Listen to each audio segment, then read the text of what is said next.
In this video, we're going to show you how to change the look and layout of your website in the Template Designer. Pretty much every website has the basic formula of 4 sections: a menu bar for navigation, a header, the actual page, and a footer. Now the footer and the header and the menu bar will remain consistent no matter what page you are on. So if you go to a different page, the only thing that changes is the actual page area.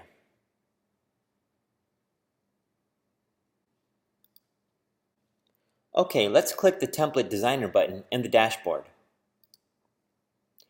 At the top, we have some basic settings. First up is menu position. Your menu is where the main buttons for your website are located. Currently, we have it set to fixed. This means that your menu bar will always remain fixed at the top of the browser, even when you scroll. So let's go back and change it to above. We click Save Changes. And now to actually see it, we click Show Changes. And this basically just reloads the page in your browser.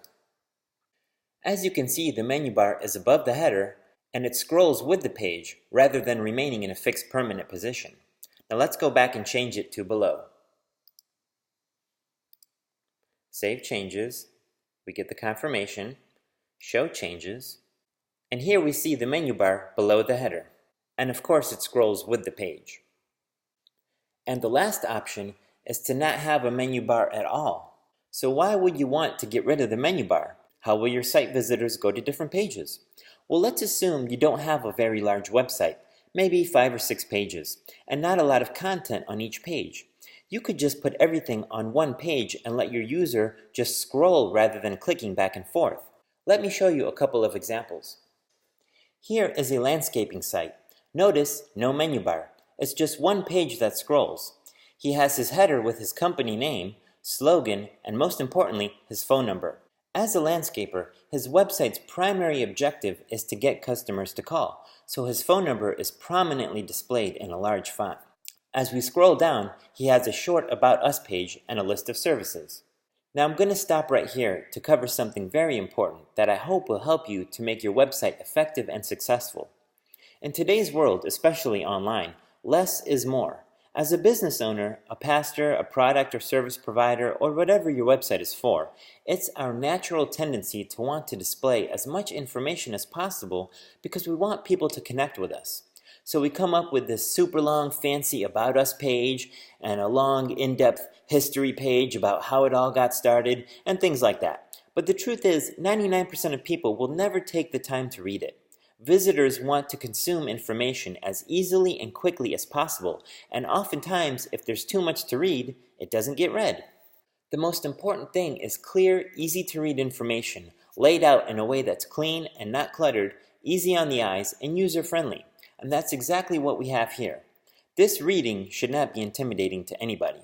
And then we have a slideshow to showcase some of his work, a few testimonials, and a contact section with a button for his customers to make payment online if they need to. So, simple, clean, to the point, and there is no reason why he should be spreading this content across multiple pages. So let's see another one. This customer is selling health resources online. There's no menu bar, but there are some icon buttons for Facebook, YouTube, and customer login. If we scroll down, a couple of bullet point lists, some video, which is always a powerful tool, a few testimonials, a short description of how it works, a list of what's in the ebook, a call to action area, satisfaction guarantee, contact section, and legal disclaimer. Again, very clean, very simple, easy to read. It's all on one page so the visitor doesn't have to click back and forth between pages. And this seems to be the trend for a lot of newer websites because people are finally realizing that scrolling is more natural than clicking. Take into account the fact that mobile devices now account for over 25% of website traffic, and that number is quickly growing. Plus, almost everybody is now on Facebook, which is nothing but one big long scrolling page, and it becomes clear that scrolling has become as natural as walking.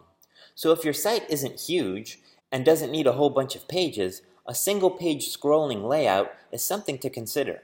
There's also another option. Here we have a single page scrolling website, but it does have a menu bar. And when you click the buttons, the page scrolls to that section. And of course, in this case, the menu bar should always be in a fixed position, so it's always available. Alright, back to the template designer. The next option is menu bar opacity. You can either set it to solid or opaque if you want it to be semi-transparent.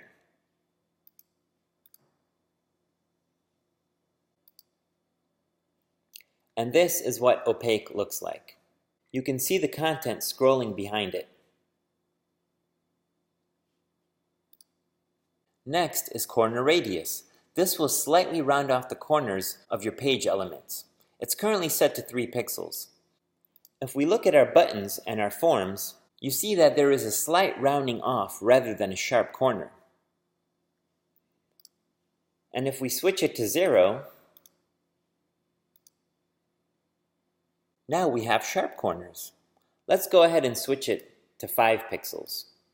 Save changes, show changes, and now we see that there's even more of a roundness. This setting also applies to your calendar and guest book.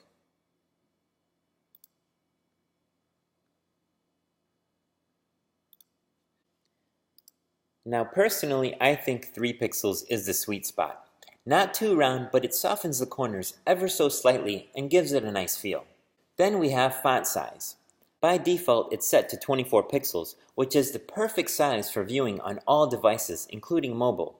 Older style websites have the smaller font sizes, so we do allow that option for you if you choose. And then we come to the header and footer. By default, we set up a standard footer, and you can change what's in here to anything you want.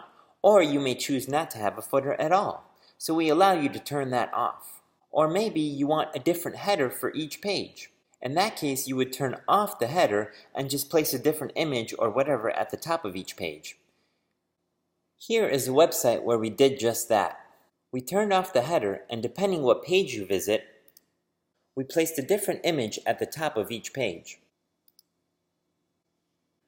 And if you have a single page scrolling site, you really don't need a separate header and footer because everything is on one page anyway. So in that case, you can turn them off also. Okay, now we're going to skip down to the bottom of the template designer. Here you can add up to 3 custom fonts to your website. Now a properly designed website should not use any more than 4 fonts, but usually 1 or 2 is fine. We'll cover more on fonts in another video. But basically, when you want to add a font, you simply hover over each one to see what every letter and number looks like in that font. And if you like it, you just click it to select it, and it turns green to let you know that it's selected. And you can click it again to turn it off. And when you click Save Changes, it adds those font options to your page. Okay, now we're going to cover this middle area. This is where you set the color scheme of your website. Each box covers a different aspect of your website. The first one is for the menu bar. If you click one of the color boxes, you get a color picker. Here you can change the hue of the color you want, and then choose the shade of that color. When you get the exact color you want, just click anywhere outside the color picker to close it and set that color.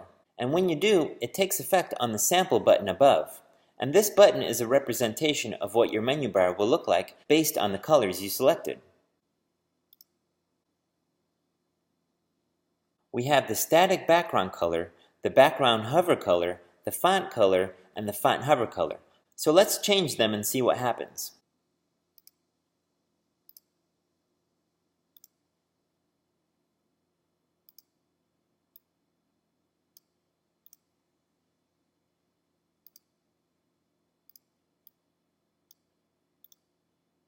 As you can see, it reacts according to the colors selected. Now if you like the changes you made, you can click Save Changes, then Show Changes, and there you have it. Now obviously you're not going to select some crazy colors like that, but there's really no limitations. You do what you want.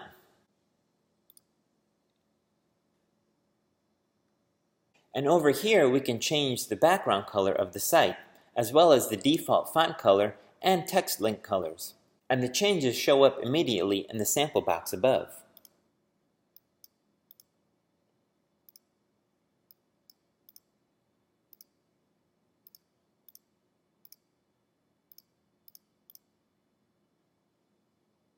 And if you don't like the changes you made, you can click the Undo button in each box, and it will return it back to the way it was.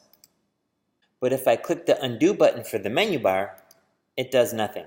That's because I already saved changes and closed the template editor, so there's nothing to undo. But if I make changes now, I can undo until I leave the template designer. The Undo button will only undo any changes that were made since the window was open. Now let's jump down here to the button section. You basically have 4 buttons plus a PayPal button. And the same principles apply here.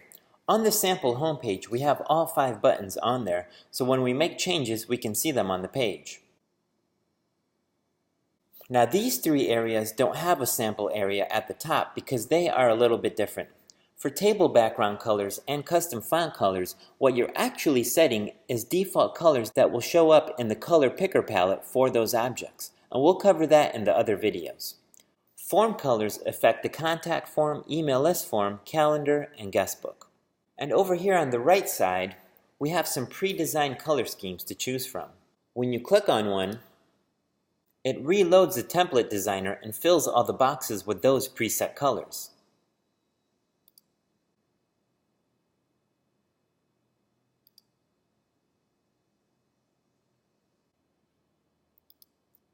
And when we find one we like, we can click Save Changes, and it will apply it to our website. Or maybe you like one of the color schemes, but you want to tweak it a little bit. That's okay too. You just make the changes as you normally would, and then save it. Now the last feature is to back up your color scheme and restore it. You won't need this if you're using a preset color scheme from the list, but let's say you made your own customized color scheme. Then a few months down the road you decide you want to change it.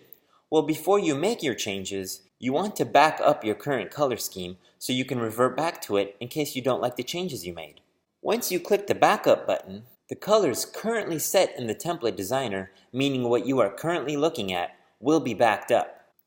We get confirmation, then we can go ahead and make some changes, or even select from the preset ones on the side.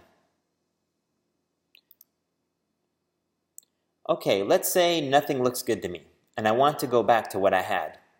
I simply click the Restore button, and there you go, back to what we had. And of course, you would click Save Changes to apply it to your website. So it's pretty simple, but the possibilities are endless. So that's it for the template designer.